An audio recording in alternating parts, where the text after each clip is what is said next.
The team of people that work on Message Church are an extraordinary group. This past Friday we had, I was told, 16 children and as many parents, if not more.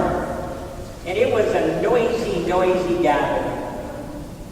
We had a ball. Imagine 16 kids in a program on a Friday night with parents sharing games and crafts and an opportunity to eat some wonderful shepherd's pie. Shepherd's pie? I give up. Marilyn and I were assigned the task of putting together the worship, and I just got to share you one of the funniest moments I've ever had.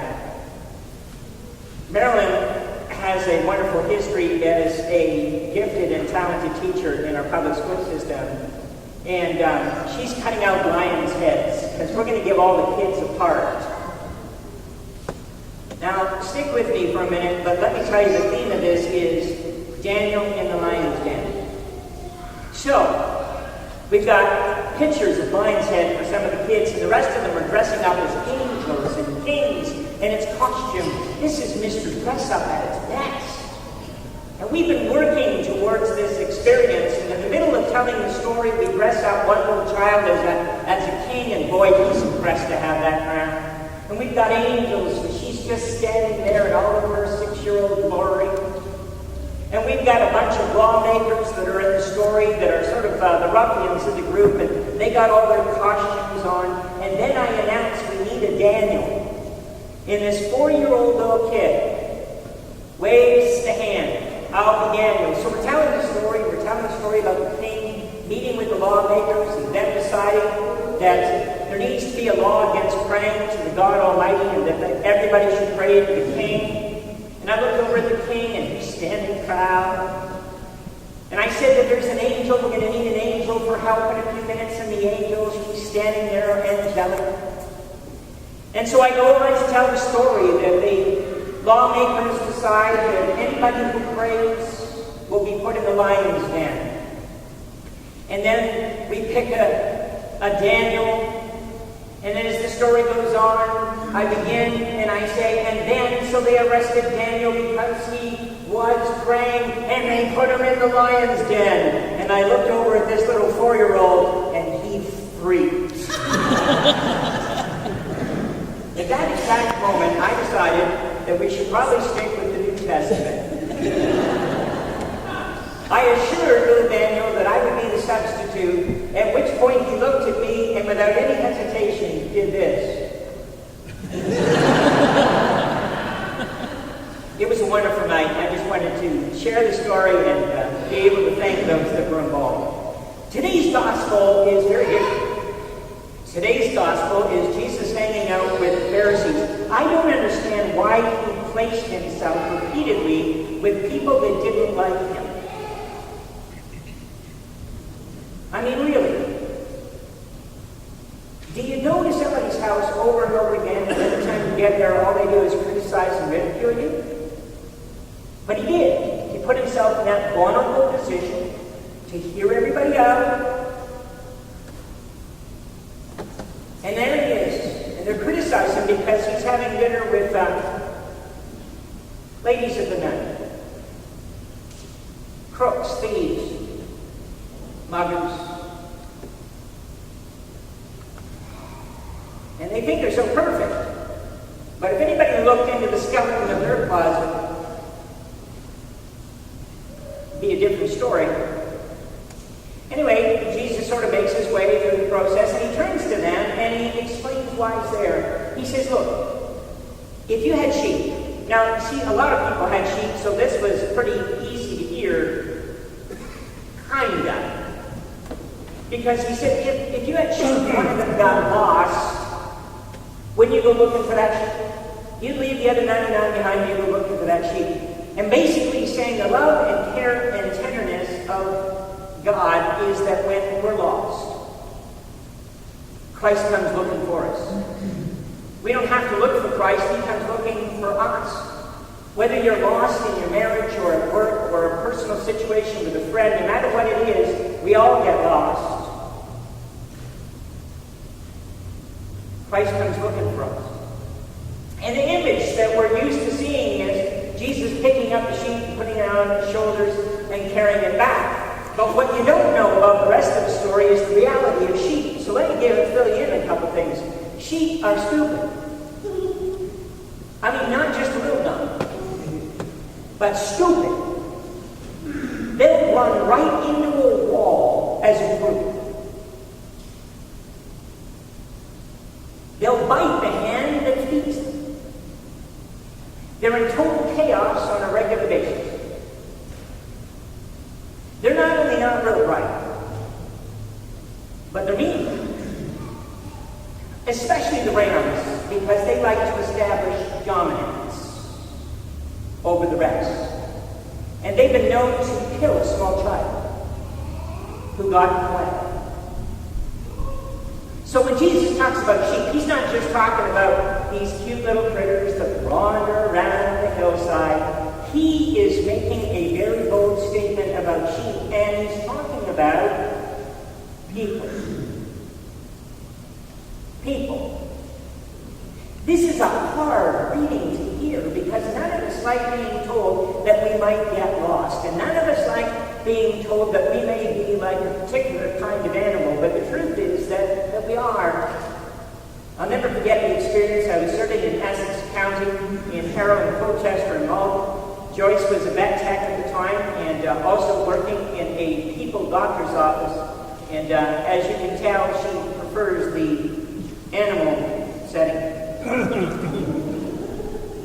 And the reality is, one night she's on call, and we got to go into this huge sheep farm, and apparently when this sheep was trying to deliver something, it was trying to deliver the baby early, and things got really messy, and so she was called in to help the farmer to make it all right.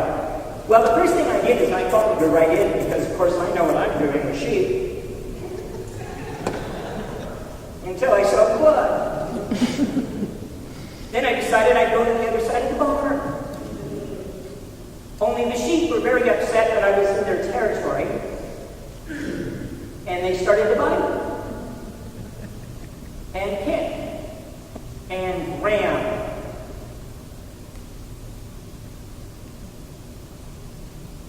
Headbutt.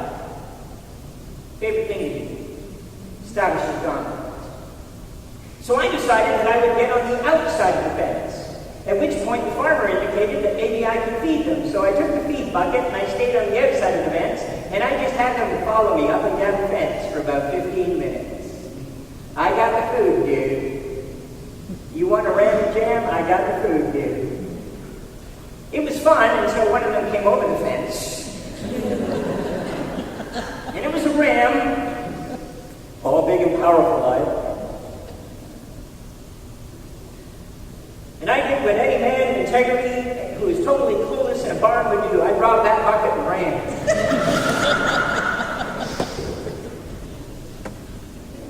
Jesus is talking about sheep. He's talking about critters that aren't very nice to each other on a regular basis, who search out dominance, who can be unpleasant. But he's talking more importantly about the grace and mercy of Jesus Christ, who, when we're lost, when we're intimidated, when we're frightened, when we're confused, when we're not sure, need to know that Jesus is standing right nearby, waiting to pick us up in his arms, embrace us, and bring us home. But only when we make the decision that we don't always have to be right, and that we can humble ourselves to the mercy and grace that he's offering. Because it's really easy in our world to be lost, to be confused, to be uncertain about our future. And to receive that mercy and grace of Jesus Christ is the free gift as he picks us up, embraces us, and takes us home. Now the second part of the gospel is actually more complicated. It's about a woman losing a coin. And I got to tell you, yesterday we were hosting my parents for my mother's birthday, and so yesterday was the day that you clean up the yard and the house. And they are arriving at 5, and you hope to God they're not early. And so Joyce gets very punchy about these things, and working on the house, and I'm trying to be of assistance without getting in the way.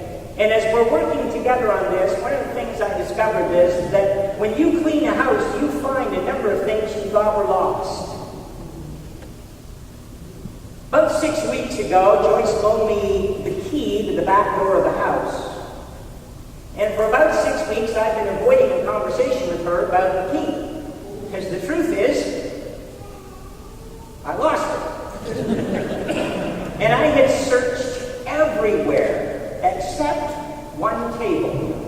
It's my favorite table because it has everything I might need someday on it. It has a bit of a mountain look to it. And every once in a while, I can reach into the middle and I can grab exactly what I need after searching for 3 or 4 hours. It's right there.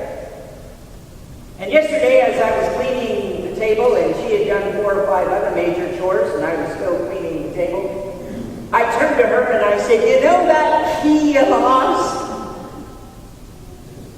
And she smiled and said, "No, you mean the key you lost."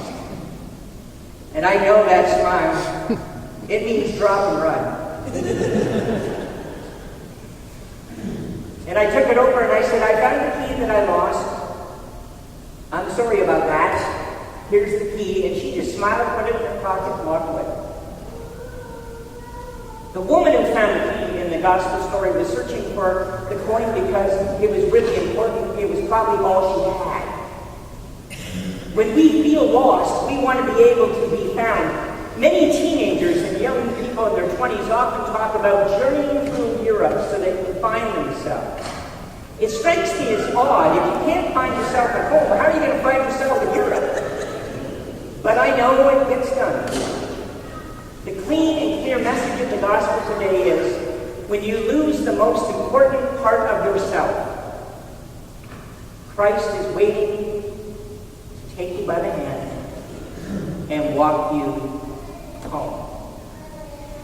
Occasionally, I refer to my wife Joyce in the sermon, and one of you recently told me that I embarrass her. Really? This is the woman that picks up a pig and throws it in a truck. This is a woman who milks cows, and when they get out of line, then she spins them around single-handedly. I'm just so grateful I found the key. She was getting irritated. Oh man.